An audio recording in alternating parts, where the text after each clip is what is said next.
दिले बघा. तस घेऊ नका, फक्त नंबर लिहा. 8.31. Which one of following statement is true, असं म्हटलं.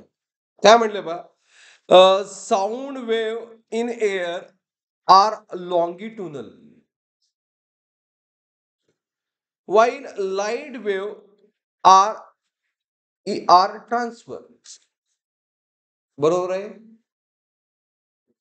लॉंगिट्युनल म्हणजे काय, वेलॉसिटी वेव्ह आणि वेलॉसिटी ऑफ पार्टिकल एकाच डिरेक्शन मध्ये, मग साऊंड लॉंगिट्युनल असते. बरोबर आहे. अँड लाईट वेव्ह म्हणजे रेडिएशन, इलेक्ट्रोमॅग्नेटिक वेव्ह आहे, त्या ट्रान्सफरच असतात. त्यामुळे ऑप्शन ए बरोबर. ओके, आता ऐका, ऑप्शन बी काय दिलंय, बोथ. आता साऊंड वेव्ह लॉंगिट्युनल आहे, साऊंड वेव्ह लॉंगिट्युनल आहे, हे आपण डिसाइड माहिती आपल्याला, theory. And light wave transverse आहे.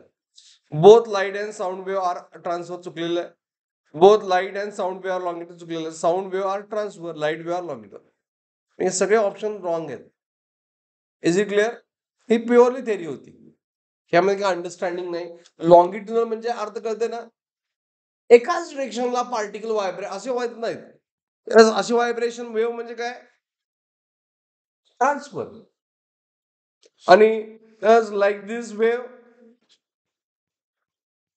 हे जवळजवळ केलं म्हणजे कंडेन्सेशन. आणि हे रेअर फॅक्शन, हे मी लिहून दिलंय, एक्सप्लेन केलंय. Is it right? ह्यामध्ये वेलॉसिटी ऑफ वेव्ह आणि वेलॉसिटी ऑफ पार्टिकल काय असते, एकाच डिरेक्शन, म्हणून लॉंगिट्युनल म्हणतात. ही साऊंड वेव्ह आहे. बट साऊंड वेव्ह आपण अनालाइज करताना काय घेतोय, ट्रान्सफरच घेतोय, त्याशिवाय होत नाही ते solve. Is it right? Okay, त्यामुळे ऑप्शन ए.